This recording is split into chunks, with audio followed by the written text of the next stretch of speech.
नमस्कार, मैं न्यूट्रिशनिस्ट सरिंदर सिंह वालिया आप सबका अमन हेल्थ गाइड यूट्यूब चैनल पर स्वागत करता हूं। आज जो हम टॉपिक पे बात करेंगे, say no to the plastic dabbas and the bottle in the schools. आज का टॉपिक मैंने क्यों लिया है कि बच्चों में टाइप 1 डायबिटीज़ के केस आ रहे हैं, अस्थमा का केस आ रहा है, बच्चों का इम्यून सिस्टम वीक हो रहा है, again and again cold and cough का शिकार हो रहे हैं, फीवर हो रहा है। मतलब सीजनली तो चल ही रहा है, वैसे भी 2-3 डेज में कोल्ड होना, कफ होना एंड टाइप 1 का केस आना, अस्थमा में अस्थमा होना। तो इस टाइप के जो केसेस आ रहे हैं कि हाइट नहीं बढ़ रही है, बच्चा ओबीज हो गया है, बच्चे की ओबेसिटी बढ़ती जा रही है, तो ये क्यों हो रहा है? उसके रीज़न क्या है? बेसिकली क्या कर रहे हैं हम? से नो टू द प्लास्टिक, ये तो कर रहे हैं हम, स्लोगन पे तो फॉलो कर रहे हैं, हम बच्चों को ले बना के तो दे रहे हैं कि say no to the plastic. Schools में भी अवेयरनेस है, बट स्कूल में कभी भी टीचर्स ये नहीं बोलते कि आपको प्लास्टिक का डब्बा नहीं लाना है या प्लास्टिक की बॉटल में पानी नहीं पीना। इवन हम पेरेंट्स भी, हमें चीप थिंग्स हम यूज़ कर रहे हैं टू अपीयर रिच। हम अपने आप को दिखाने के लिए, नीट एंड रिच दिखाने के लिए हम चीप थिंग्स यूज़ कर रहे हैं। हम प्लास्टिक्स में अपना क्लिंग फिल्म्स यूज़ कर रहे हैं, अपने खाने को रैप करने के लिए एल्यूमिनियम फॉयल यूज़ कर रहे हैं, हम रोटियों को पैक करने के लिए, ब्रेड को, सैंडविच वगैरह को। Specially I am talking about schools dibbas में जो हम कर रहे हैं। तो फर्स्ट तो आप प्लास्टिक यूज़ कर रहे हो, सेकेंडली आप एल्यूमिनियम फॉयल यूज़ कर रहे हो। तो बेसिकली क्या होता है, हम फीमेल में, हमारे गर्ल चाइल्ड में एस्ट्रोजन एक हार्मोन होता है, दैट इज सेक्स हार्मोन। तो वो जो होता है आपका, जब आप एल्यूमिनियम फॉयल यूज़ करोगे या आप कुछ भी प्लास्टिक यूज़ कर रहे हो, प्लास्टिक के बॉटल में पानी पी रहे हो या प्लास्टिक के डब्बों में, या आप क्लिंग फिल्म यूज़ कर रहे हो, एल्यूमिनियम फॉयल यूज़ कर रहे हो, तो क्या होता है आपका जो एस्ट्रोजन है वो एक सिंथेटिक एस्ट्रोजन की तरह एक्स एस्ट्रोजन बन के हमारी बॉडी में एंटर कर जाता है। तो उससे आपका जो मिनरल्स है, zinc is an important minerals, उसका ऑब्जर्वेशन आपका रुक जाता है, वो ऑब्जर्व नहीं होता बॉडी में।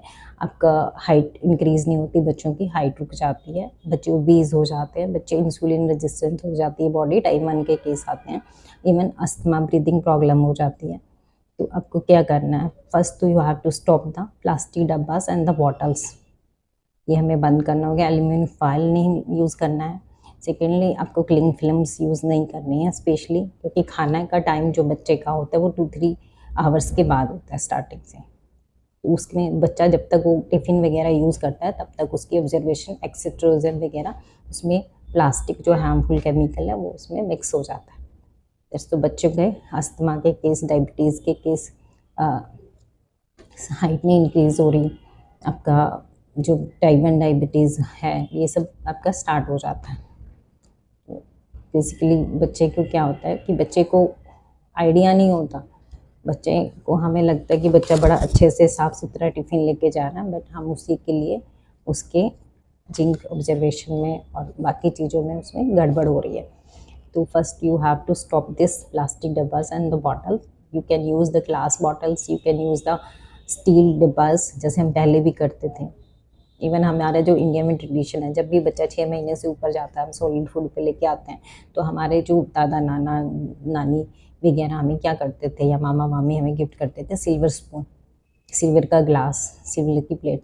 तो silver is a expensive affair, वो तो हम यूज़ नहीं कर सकते daily, but we can use the glass, we can use the steel, we can use the kansa और द तांबा, कॉपर वगैरह हम यूज़ कर सकते हैं।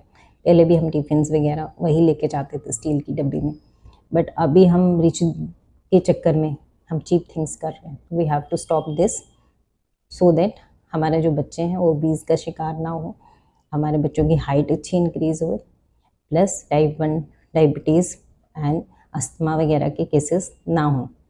एंड तो बेसिकली आपको करना क्या है, you have to stop the plastic dabbas and the bottles in schools, and aluminium foil को आपने यूज़ नहीं करना। You can use simple cloth, napkin वगैरह आप यूज़ कर सकते हो।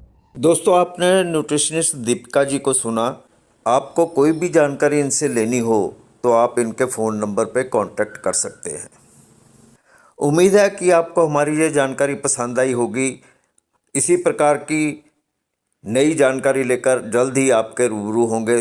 तब तक के लिए हमें दें इजाज़त। शुक्रिया।